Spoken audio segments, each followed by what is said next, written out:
Hello, Steady on here, and today I'm going to be showing a tutorial on developer products in Roblox. This will be, this will work with filtering enabled. If you know what that is, don't worry. Basically, filtering enabled is something that means that you can't communicate between the client. Well, you can communicate between the client and the server, but you can't send things between the client and the server unless it's in certain places. I'm not going to go into depth about that, but the main reason it exists is to stop exploiting. So this will work with that, but this is actually a tutorial about developer products, what they do, how to make them, and how to use them, right? So firstly, developer products can only be sold in game, right? So they can't be sold from the game's place. They have to be sold from in the game. They also can be sold as many times as you want them to be sold.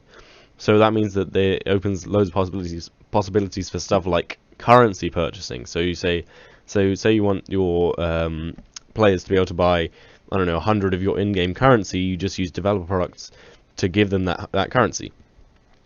And then there's also, what else is there? There's well, you can have a lot of developer products. You can have as many as you want, and they can be whatever price you want them to be. So I've got a very simple example of a developer product set up here, and it's on this GUI here. So I'm just going to click this, and as you can see here, it says want to buy the product one-time sword for 2 Robux, right? And I don't have much Robux, so I'll lose 2 Robux from that. So I'm going to buy this, right? So now I buy it, and as you can see, I get a sword immediately, right? And this is, as it says on the thing, says one-time sword, right? Because that's what I've named it. So now, if I reset,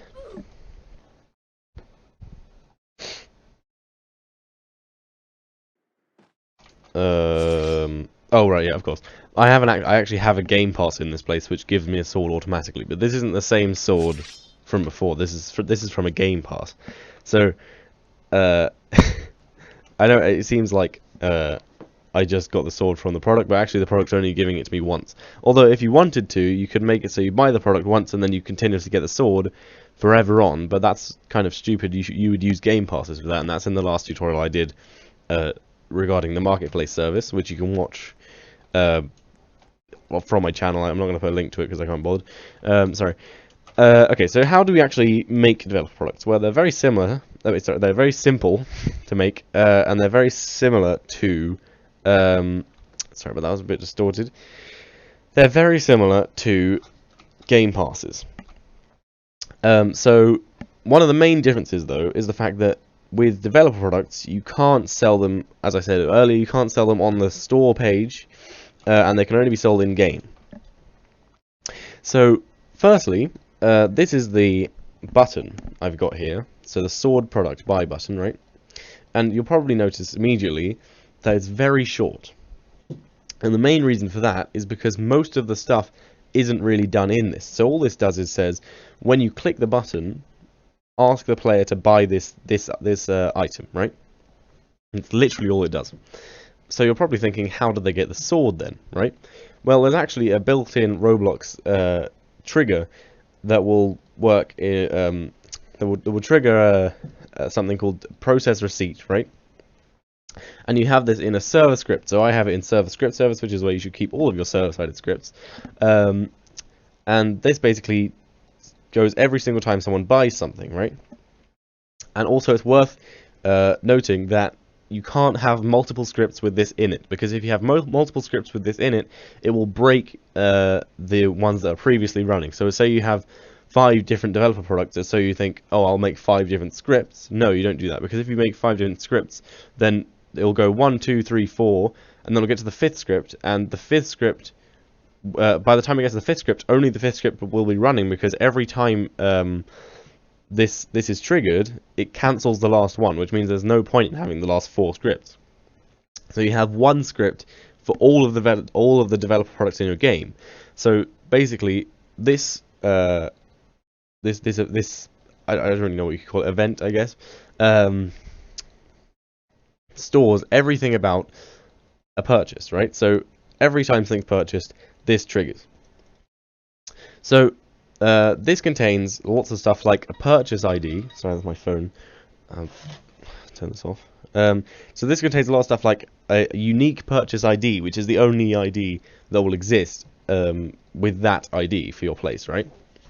And that's basically just a unique identifier for that purchase. And the reason that this exists is so that you can do stuff like put it in data stores, so you can save a record of the purchase. So if something goes wrong with the purchase, you know that that person purchased something. So you can check some purchase logs, right?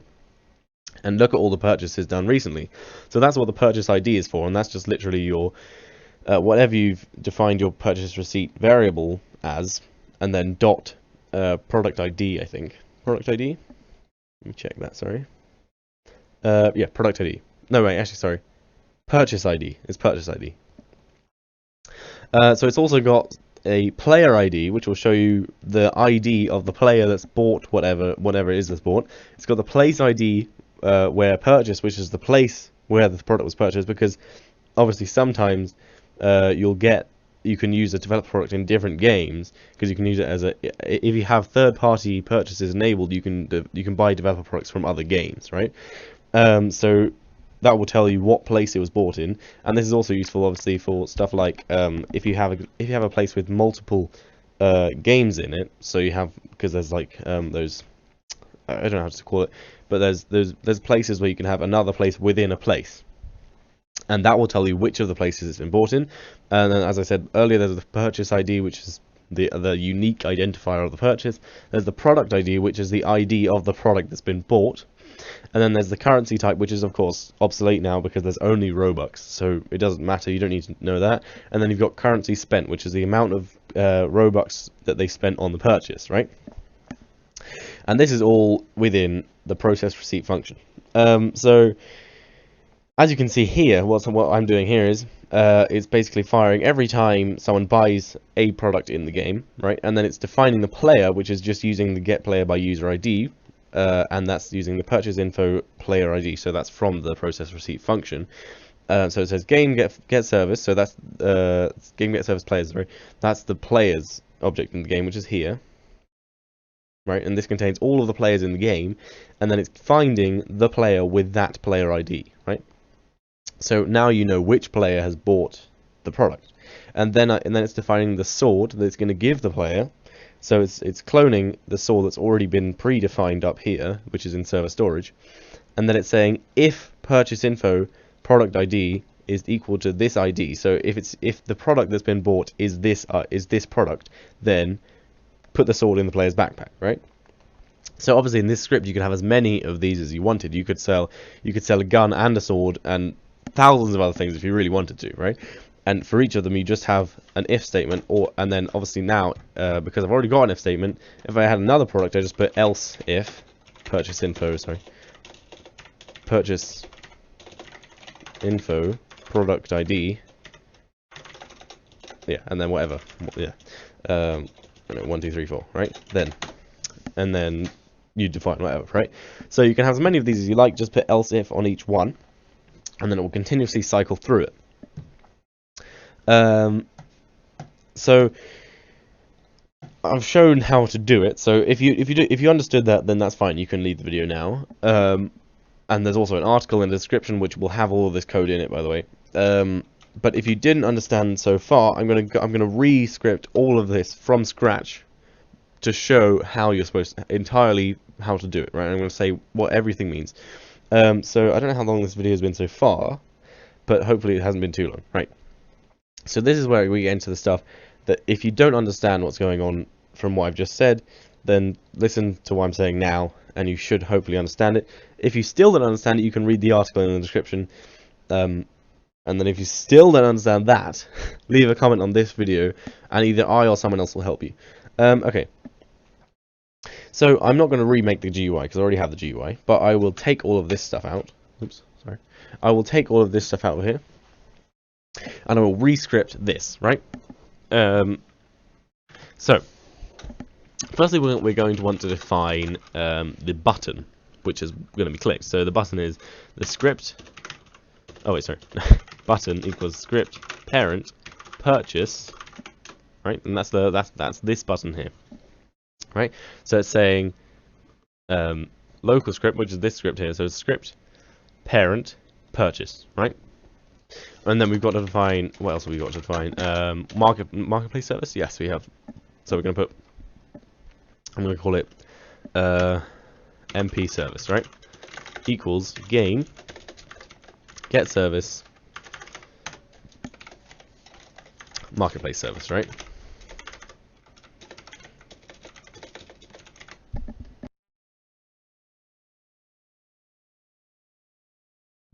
Okay, and then I think that's everything as far as I can remember.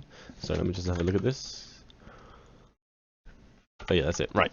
So now we're gonna have a function. So the function is gonna be, it's just gonna trigger every time it's the button is clicked. So we go mouse button 1, click, connect. And then we're gonna have a function here. So this is saying every time the button is clicked, do this, right? And this is where we use the marketplace service, and this is we're gonna use here prompt product purchase, right? So we're gonna say MP service, so marketplace service, prompt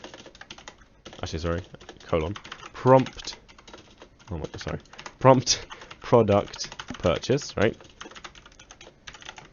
And then in these brackets, we're just gonna put the player. So the player is game. Since this is a local script, we can just use game player's local player. So this is the player, the local player. It's the player that this script belongs to, right? So this is just prompting a purchase on the player's screen, and they can say yes or no, right? And then we're going to put the product ID. So in this case, the product ID is I have it somewhere here. Just find it. Here we go. So this is the product ID here. I'm going to show you how to do that later.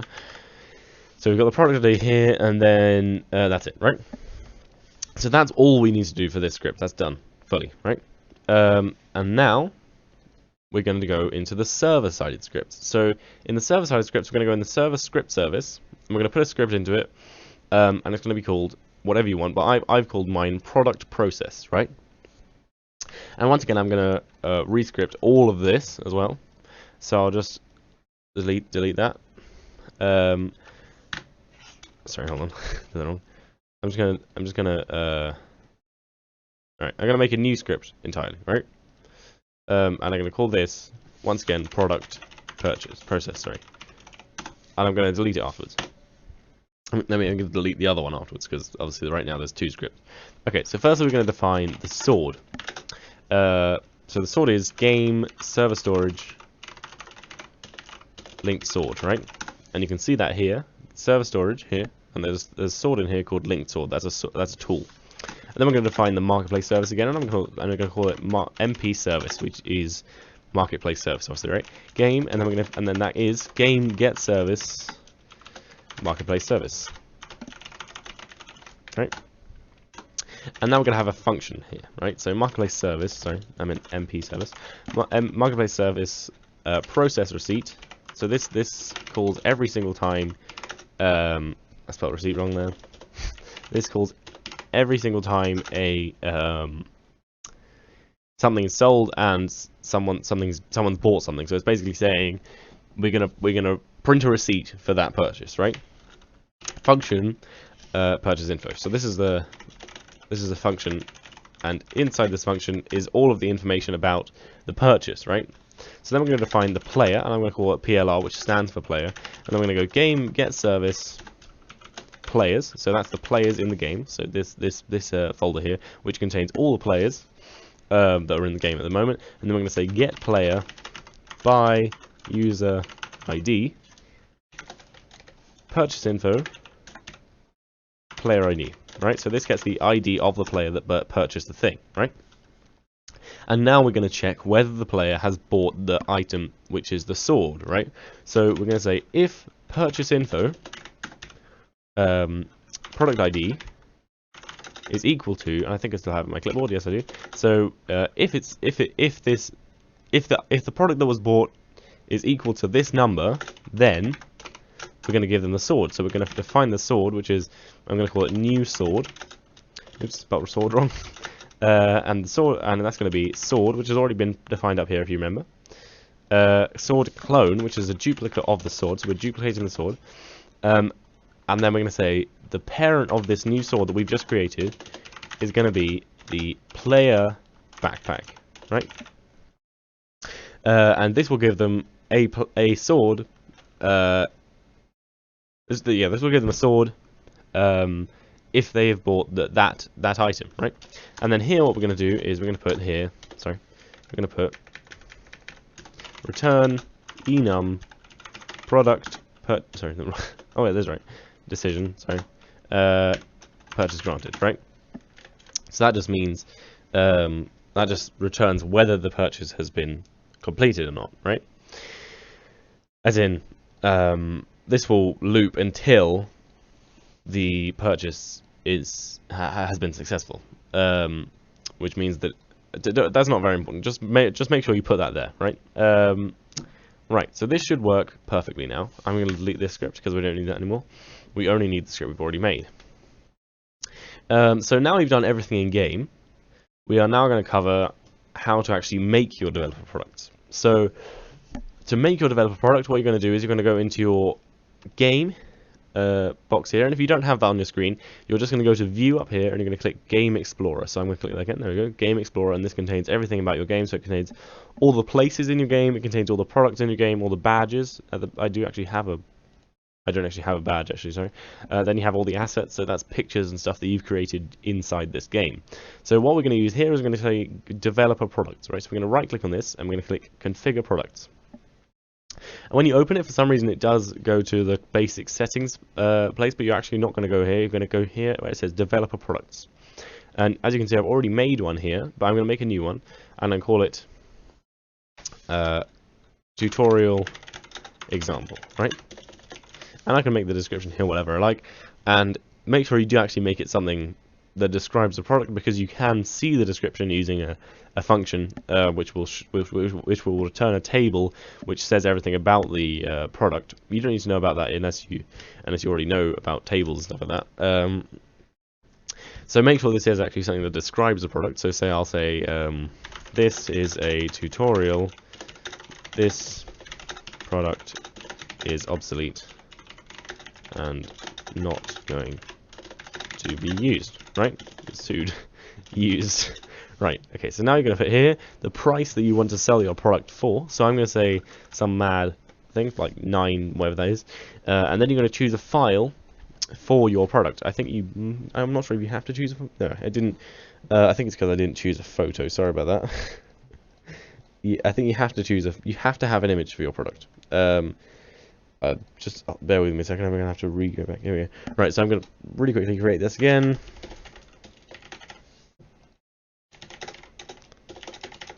And then we're going to put, oops, sorry. We're going to put 9,000. And then we're going to choose a file. And this file I'm going to use is this, which is a sword pass image, right? Which I used for my last tutorial as well. So we're going to use this file with this picture.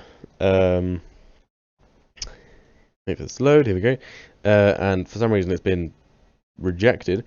And then we're just going to create the developer product, and we've now created a product. Here we go. See, it says tutorial and the ID of the product and the price of the product, right? And now we can use this ID with any script we want, just like I already did earlier on, and it will work perfectly well. And also remember the differences between a Game Pass remember that developer products can be bought as many times as you want them to be bought. Actually, no, they can be bought infinite times, technically. But Game Passes can only be bought once, right? So think about which one you're going to need to use when you're making a thing. So obviously, if you want to make a currency purchase, you're going to use a developer product. But if you want to make something that gives you, I don't know, 2 times credit for forever more, you're going to use a Game Pass, because a Game Pass gives you something permanently, right? So make sure you do use the right one, otherwise it will kind of mess up your place a lot.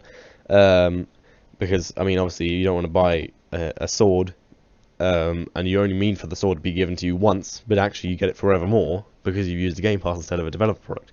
So think about which one you're using, and hopefully this tutorial was helpful. If it wasn't helpful, or if you don't really understand something, just say in the comments, and I'll try and reply to most of the comments about this. So thanks for watching. I've been Steady On, and bye.